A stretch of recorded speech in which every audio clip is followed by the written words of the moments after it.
But you, O Lord, will bless the righteous. You will surround him with favor as with a shield. So sa 12, kay ikaw ang nagapanalangin sa mga matarong o Jehova. Ikaw magalikos kaniya uban sa kaluoy. Ingon nga usa ka tamin. Praise God. So, my message is on the God of blessing. So ang akong mensahe may tungod sa purong-purong sa panalangin. Amen. So, magampo ta? Father, I just ask you today, God, that you will speak to every person. Lord, I pray that you will build our faith, that we will believe you, God, for your blessing, for your favor, for your holy power, God, in our life. God, thank you for all that you are doing. In the name of Jesus Christ. Amen. Amen. So, this message is for each person. So kani nga mensahe para sa matag usa kanato. So, are you a Christian? So ikaw usa ka Kristohanon, You're a believer in Christ. magtutuo ni Ginoong Hesus. Then you have the blessing of God. Ando na tay mga panalangin nga gikan sa Dios. And the greatest blessing is salvation. Ang pinakadako nga panalangin nga gikan sa Dios mao ang atong kaluwasan. That you have been washed from your sins. Gihugasan ta sa atong mga sala. You have been saved by grace. Naluwas ta pinaagi sa grasya. You have fellowship with God. Nakighiusa ta kauban ni Kristo. Amen. Amen. So, if we believe in salvation, Kung motuo ta sa kaluwasan, if we believe in Christ, kung nituo ta ni Ginoong Hesus, if God is powerful enough kung ang Dios powerful, to save our soul, mamuluwas sa ato ang kalag. then should we not believe Him for every blessing? Mao lang kinahanglan ta nga mutuo ngadto kaniya.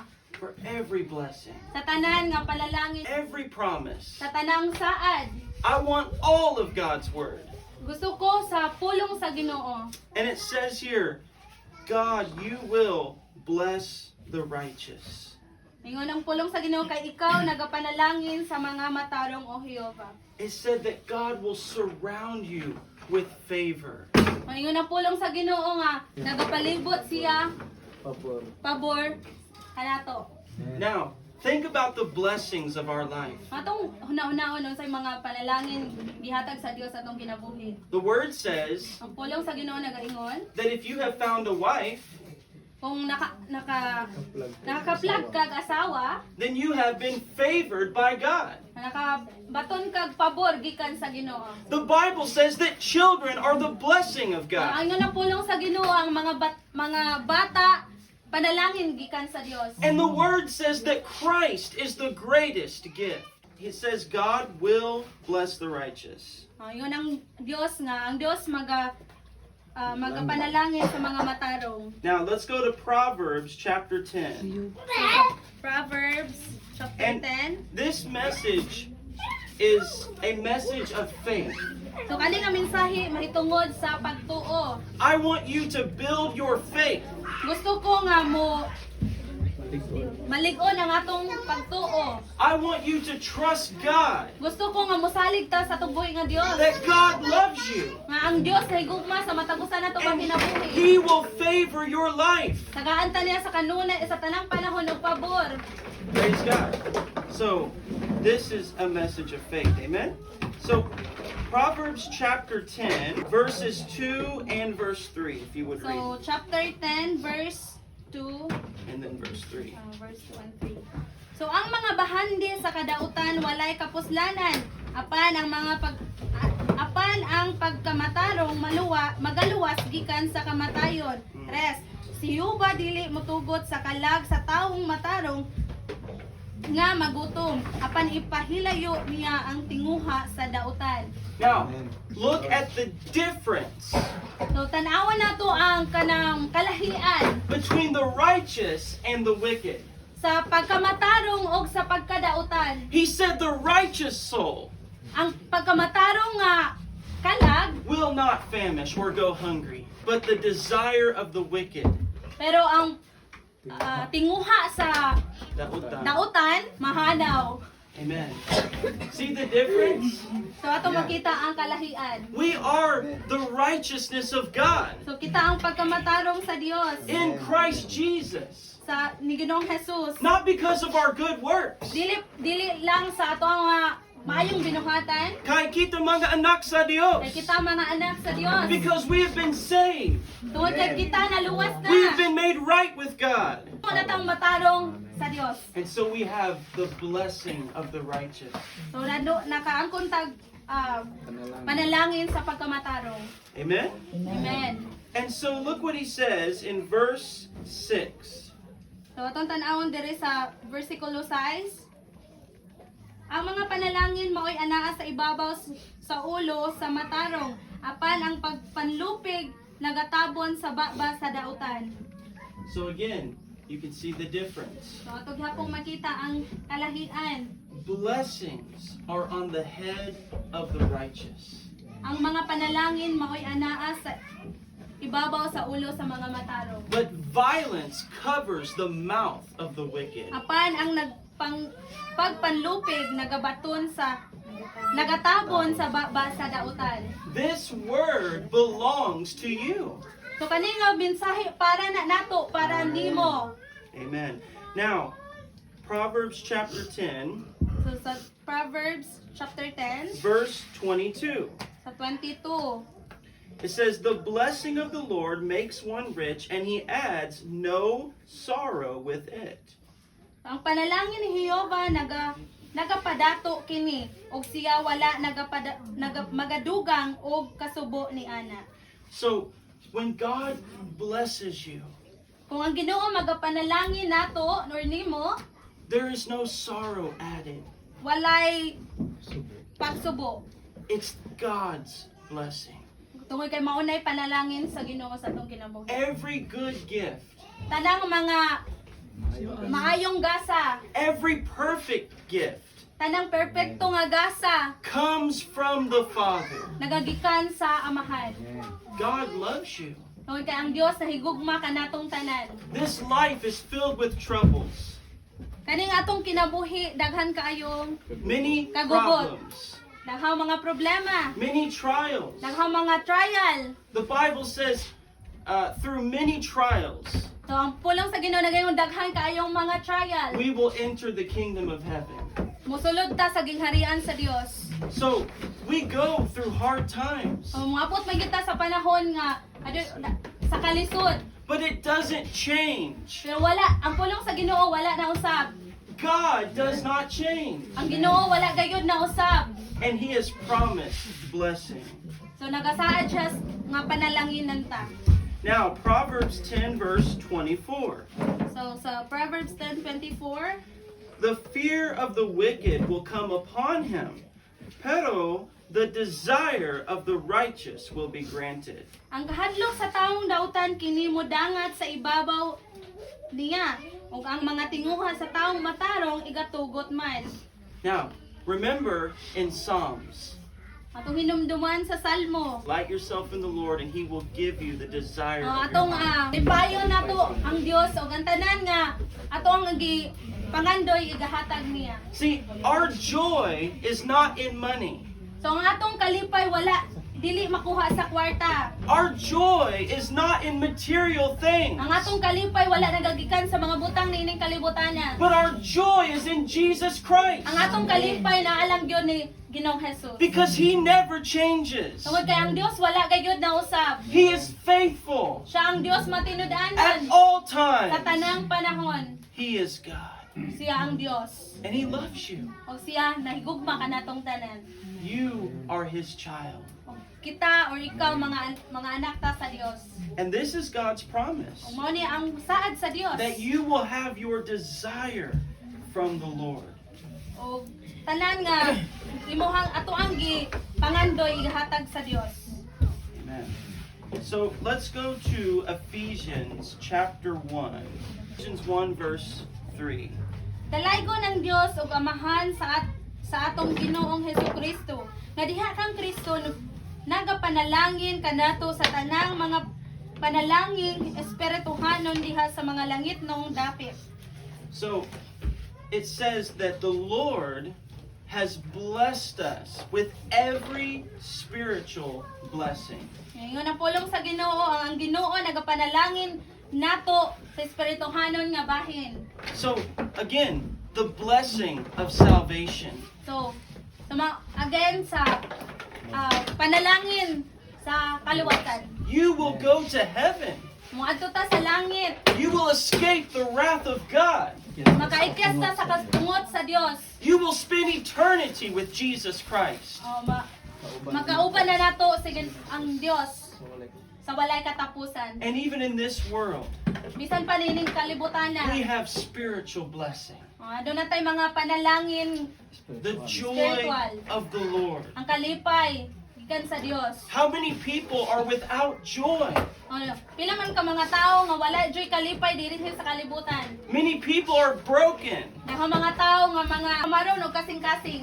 but we have an abiding joy in Jesus Christ. Kita ang mga anak sa Ginoo adto na tayo kanang kalipay. Our joy is not based on what happens to us, Ato nga kalipay wala nagabase sa paghitabo ni kalibutana.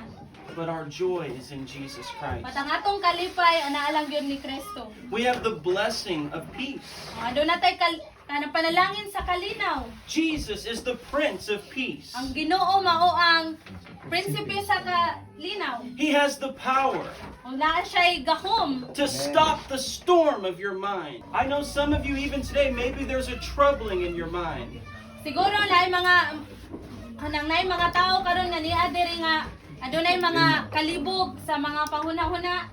But Jesus is the Prince of Peace. Hinumdumi gyud nga ang Ginoo prinsipe sa kalinaw. He is the King of glory. Siya ang Dios hari sa himaya. And the blessing of peace belongs to you. Ang panalangin sa kalinaw naa sa matag usa kanato. Jesus said, Ingon ang Dios, I give you my peace. tagaan tamo o kalinaw. Not as the world gives, Dili sa gikan sa kalibutan, but my peace. gikan kanako. That's from God. Gikan na sa Dios igsoon. I know what it's like Kabalo ko unsa na siya. to live in darkness, Pag kinabuhi sa kalibutanon, to have a tormented mind. kalibog sa panghuna-huna. I was in darkness. Sa 10 years ago, nabuhat ko sa kalibutan. In my life, there was no peace Sa akong kinabuhi, wala na'y kalinaw. until I met the Prince of Peace. Pero na-meet na ko ang prinsipe sa kalinaw. So God has blessed us with every spiritual blessing. So, ang Ginoo nagapanalangin nato espirituhanon nga bahin. We have the blessing of family, So, aduna tay panalangin sa pamilya, the blessing of children, panalangin nga mga kabataan, the blessing of our marriage. panalangin sa ato ang kaminyoon. And everything comes from God. Ang tanan nga niya gikan na sa Dios. Now let's go to Matthew chapter 7. So sa Matthew 7. Matthew chapter 7, verse 11. If you then, being evil, know how to give good gifts to your children, how much more will your Father who is in heaven give good things to those who ask Him? Matthew. Usa kon kamo bisan sa inyong pagkadautan, mahibalo man ganing muhatag og mga maayong gasa ngadto sa inyong mga anak, unsa pagayod kalabaw pa sa inyong amahan nga anaa sa langit, mamuhatag og mga maayong butang ngadto sa mga nagpangayo kaniya. So Jesus is speaking to you. So ang Ginoo nakigsulti kanimo. He said, you, even as a sinful person, Bisan pa man sa iyong pagkadautan, you know how to give good gifts kabalo gihapon ta nga muhatag sa maayong butang to your children. sa inyong mga anak. How much more Unsa pa kaha? will your Father in heaven May ang amahan na nasa langit, give good things to those who ask Him?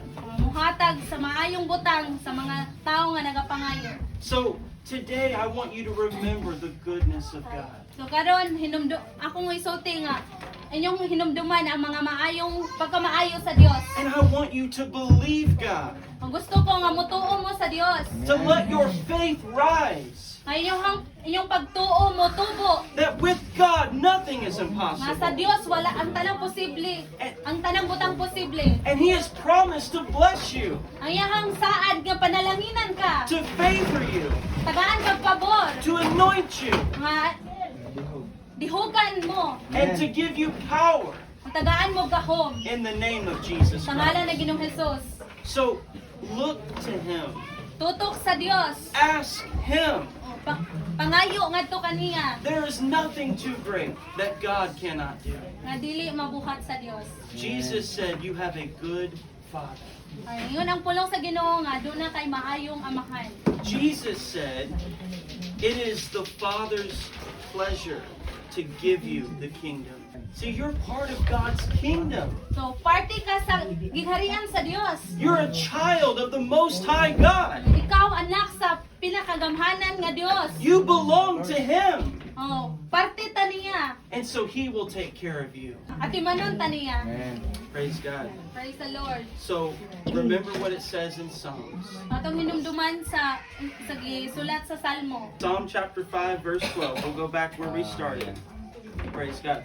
Chapter 5. For you, O Lord, will bless the righteous. You will surround him with favor as with a shield. Kung ato ning hinumduman mga igsoon diri sa Salmo 5:12, kay ikaw magapanalangin sa mga matarong o Jehova, ikaw magalikos kaniya uban sa kaluoy ingon nga usa katami.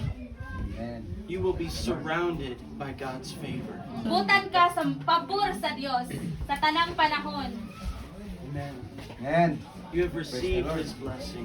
Ato nga dawaton iyang panalangin. The spiritual blessings. Spirituhanon nga panalangin. The physical blessing. Lawas nun nga panalangin. The financial blessing. Pinansyal nga panalangin. Amen. God is able to provide. Ang Dios makahimo og provide ni anang tanan igsoon. He is able to bless you. Siya makahimo og panalangin sa matag usa nga niya karon. And it starts in your spiritual life. O magagikan diha sa imong espirituhanon nga kinabuhi. Your life with Jesus Christ. Imong kinabuhi nga naa ni Kristo. You must love him first. Ato nga unang higugmaon ang Dios. He said, "Seek first the kingdom of God Ang unang pulong sa Ginoo una pagpangita ang gingharian sa Dios. and his righteousness, Ang og iyang pagkamatarong and all these things will be added to you." ug ang tanang mga butang igadugang lamang. When we seek God first, Kung ato nga pangitaon ang gingharian sa Dios, we don't have to worry. kung wala na tay kabalakan pa, We don't have to fear. o di wala na tay kahadlukan pa. Amen. Amen. So remember today, Hinumdumi karon, God is speaking ang Dios nakigsulti directly to you. sa matag usa kanato nga niya karon. Every person in this place. Sa matag usa nga niya karon. This message is for you, Ang kani nga mensahe para kanimo, para natong tanan. but you must believe God's word. Pero tuhui ang pulong sa Ginoo. God will bless the righteous. Ang Dios magapanalangin sa mga matarong. Amen.